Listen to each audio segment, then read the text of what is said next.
Hey guys, this is Baku here, bringing you a video guide on how to build Yoimiya as a DPS. I will be talking about her weapons, artifacts, and team comps. For weapons, I will rank the ones from best to decent for Yoimiya, which will consist of both 5 stars and more free-to-play friendly ones as well.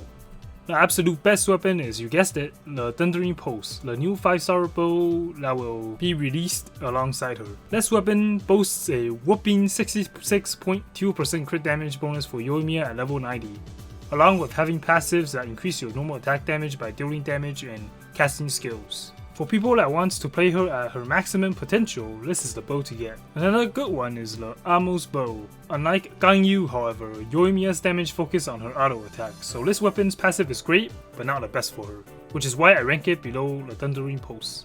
The last 5-star weapon on this list is the Skyward Harp. The secondary stat is crit rate, so you can have more wiggle room to build your crit damage up. The passive on this weapon also covers the AoE issue Yoimiya has. The single best 4-star weapon is Rust, because of its insane passive. Even at R1, the passive boosts Yoimiya's normal attack by 40%. The demerit, however, is that you lose 10% charge attack damage. For Yoimiya, that is not really a demerit since you don't really charge attack with her, unlike Ganyu. Personally, if you have Rust, you probably don't need to worry about pulling for Thundering Pulse, unless of course you want to maximize her potential. The second weapon is a free-to-play weapon that even if you're homeless, you can obtain it. The Prototype Crescent will grant you 36% attack passive for 10 seconds every time you headshot an enemy. At R5, you get double that, which is plenty. I rank this weapon lower than Rust because you need to charge attack, which may waste DPS time. If you don't have Rust, this weapon is a good choice.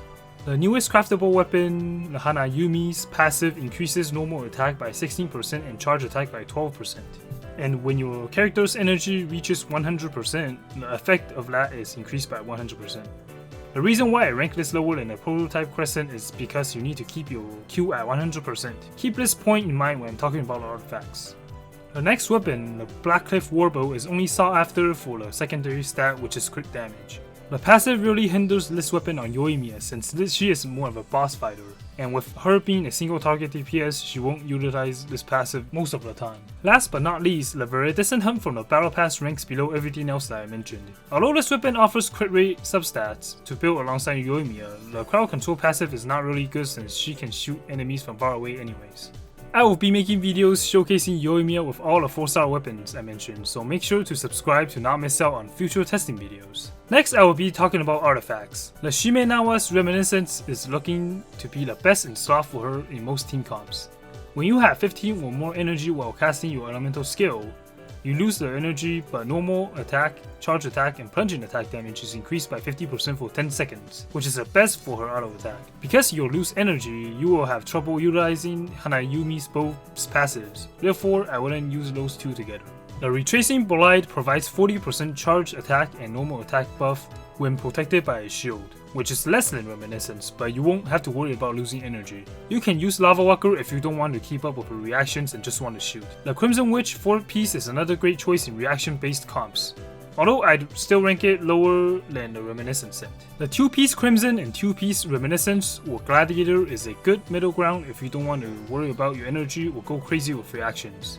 As for the stats on your artifacts, aim for percent attack sands, pyro damage goblets, and also for circlets, it will be depending on what weapons you choose. So go with crit rate or crit damage depending on your stats. Lastly, I'll go over some sample team compositions for you. Feel free to comment your own and I'll take a look at it as well. The first team comp I would like to share is the Overload comp. Believe it or not, this comp is arguably one of the stronger comps for Yoimiya because it helps with Yoimiya's lack of AoE. Beidou's Q will be able to consistently pump out electro reactions. The third slot can be Fischl, charging Beidou's battery, or Electro Traveler if you don't have Fischl. The last member is highly recommended to be Bennett as he can buff, heal, and gain the Pyro Resonance. Everyone should have a Beidou from the most recent events, so she should be put alongside Yoimiya. If you don't have Bennett, I'd bring Xiangling, and the last character can be Sayu since she can heal and provide VV, Elemental Shred, and she's also in her banner. The next comp is a traditional Vaporize comp with Xinqiu as the main enabler. We still don't know whether or not Vaporize can be a viable reaction for her since Yoimiya can't vaporize all her hits as other Pyro DPS characters. The other two members can be fulfilled with Bennett and an enemy character respectively. Who's going to be in your Yoimiya team? Comment below and let me know so I can try them out as well. As I said before, I will upload more videos showcasing Yoimiya, so press the subscribe button and turn on post notification to not miss out. Thank you for watching and stay tuned.